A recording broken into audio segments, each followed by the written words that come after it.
Welcome to today's podcast. I am Taylor Jackson, as you know. I am outside of the Cambridge Mill near my home in Waterloo, Ontario for a wedding today. Very beautiful day, very blue sky. Unfortunately, not the best for afternoon wedding photos when it is just beautiful blue sky day. Hoping maybe one large cloud just for a couple of minutes. Get some photos done so we don't have to deal with non-pleasing skin tones and challenging conditions to find shade. Today I'm talking to you about something that I am particularly passionate about. It is the way that I actually began my career, and that I begin every new micro career within my career, and by that I mean different genres of photography, or if we want to do a video documentary, or we want to do a travel show, or whatever it is. Today is going to be a talk about creating with no permission, and just going out and not waiting to get selected to do a project, just like go out and start creating that project. And I think the most important kind of takeaway from this, I'll give it to you now so you don't have to wait to the end. Maybe keep listening, maybe not. I don't know if you're busy, maybe stop after this. The overarching concept and takeaway from this is that you are your work, that you are not a resume anymore. If you are a photographer, if you're a creative of any sort, you are your portfolio. You are the work that you create. So go out and start creating that work right now. And don't wait, because if you wait, you're just going to come up with excuses for years and never actually get to the point in your life that you wanted to get to. Whereas if you just would have began creating that work, you'd be on a much more direct path to creating it, rather than going to school for it, or trying to like intern for somebody to get a job eventually, to move up the corporate ladder. If you want to do something, if you want to be a wedding photographer, just start setting up wedding photography shoots. If you want to be a concert photographer, start going to concerts. That was my beginning, I guess, in photography, was that I was in a few bands and I was not a very great musician, unfortunately. I still try hard to become a good musician, but it's maybe outside of my skill set, unfortunately. And I just wanted to go to those shows, and I also wanted to have some sort of value that I would bring to those shows, that I would bring to those people. So I just decided that I'm going to start doing some photos. Before this, I was doing some photos of my friends snowboarding, nothing professional, just straight amateur, snap each other while we do things. And by going into concerts, it was a little bit more of, I guess, a professional thing. It was my first step into professional photography, in the sense that I was now being paid. I was being paid in t-shirts only, not a huge buck in concert photography, sadly, but I was collecting quite a few t-shirts. So in order to get a band t-shirt, I would want to give them some sort of value. And as a 14, 15-year-old kid, I just decided that, hey, I'll just do some photos. If I take some pictures, I send them to you guys. Will you give me a shirt? That sounds great. So I had a digital SLR at this point, and I had it was a Nikon D50, I believe, and I had a 50 millimeter lens, so kind of like an 85 on a crop sensor, and that is primarily what I use. And I just took photos with that, and nobody else at the time, everyone else was shooting like crazy, super wide, and getting on the floor and putting their camera, sliding it in under the floor and sliding flashes around and doing all kinds of crazy stuff. And I just shot kind of theoretically boring portraits, I guess, with that kind of 85 equivalent millimeter lens. And I lit them properly, and I was fortunate enough to know quite a lot of Photoshop by that point. I started using Photoshop when I was about 11 years old. So I was able to fix a lot of things. And I think for the first years of my photography career, I was truly a balance of mediocre pictures, but great Photoshop skills. And slowly over time, I feel like that has kind of gone the inverse, where I'm now a much better photographer than I am at Photoshop, which I think is a positive career trajectory. But when I was first going out to concerts, I was not emailing the bands. I would just go and do it. And after a couple weeks, people started to realize whenever Taylor comes out, he actually takes good photos. And also, maybe the most important part of this was that you actually get in touch with the bands and you actually give them the photos. And I think that that's something that, regardless of what style of photography you're in, if you're a wedding photographer, we all know that we should be delivering images to the florists, to the decorators, to whoever. And I'm going to say the percentage of us that actually do is maybe 2%. And I say that from a lot of experience in doing a lot of different vendors. That 2% number is pretty accurate. Maybe one takeaway for now, if you are a wedding photographer and you want to get more established in your local area, is to just right now go on your computer, find galleries of all the weddings that you've shot over the past couple weeks, or months, or even years if you haven't done this yet, and just send them to all of the venues. So that the venues have copies of these images, or if you can DM them on Instagram or Twitter, if they use Twitter, or wherever you can get in touch with the people that manage their social media, get in touch with them as well and send them images. Like, they're going to be happy to see images because nobody ever sends them anything. This also goes with magazines as well, that like we all have these dreams of getting in like printed magazines. In Canada, we have like Wedding Bells and Wedlux and a few others. And to get into Wedding Bells, it's not really even that challenging. You just actually have to do it. You have to go forth and you have to put together a zip file of like 100 images that are primarily detail photos and get them off into Wedding Bells.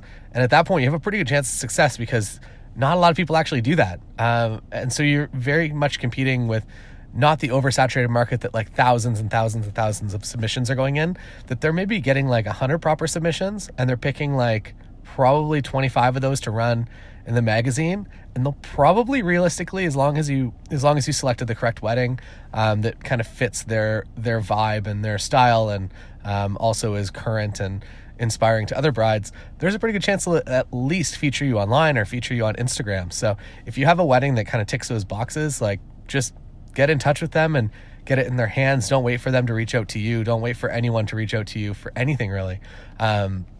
I guess that's kind of the idea of this podcast today. So in music, in bands, I just started doing it, and then over time, bands would start reaching out to me to ask if I wanted to come to the shows. And eventually that actually turned into a band asking me to go to New York City to record with them, to do photos of them recording. Not, we already covered me not being a great musician, of me doing photos of them in New York City recording.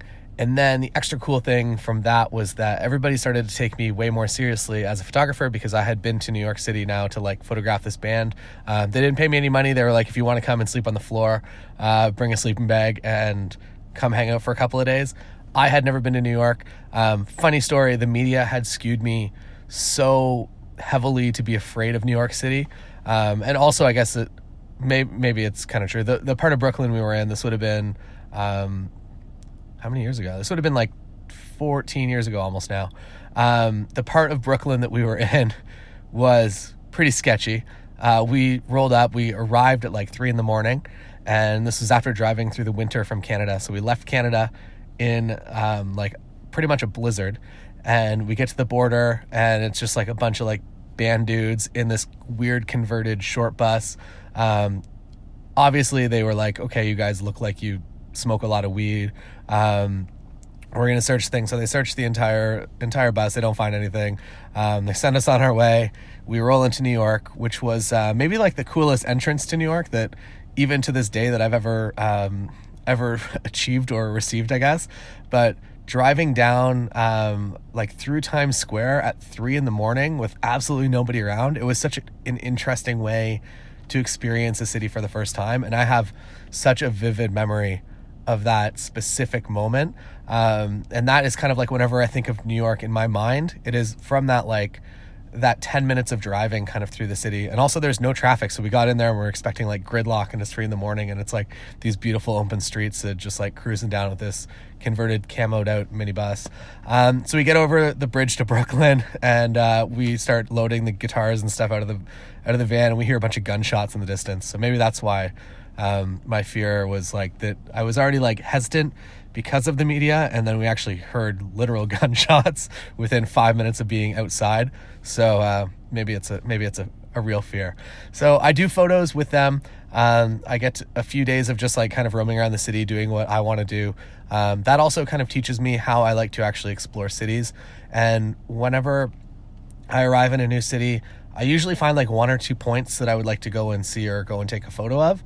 And beyond that, it's just like I just kind of walk. So I spend, I would say, if I'm in New York, like 8 hours a day just kind of walking around. You certainly get your Fitbit steps in. I don't have a Fitbit, but if I did, I would get those steps in. And just by walking around, you come across so many interesting things that you wouldn't have come across if you hopped in an Uber and you just like drove directly to your destination. In New York specifically, like everything is so crazy safe that if you want to walk from, and I've done this, like from the base of Financial District all the way to like Central Park, or even higher up if you're that ambitious. It's a lot of blocks. But like in a day like that would be like, you have nothing else going on. So I don't know, like let's just do that. And you discover so many interesting things, and it gives you such a cool perspective as specifically as a business owner and somebody that is trying to at least like kind of keep up and compete with what's going on globally. I think it's incredibly important to see cities and to see kind of micro ecosystems within that while walking and just kind of discovering them organically. I think that a lot of value comes out of that. And I think that that is the thing that I enjoy the most about traveling.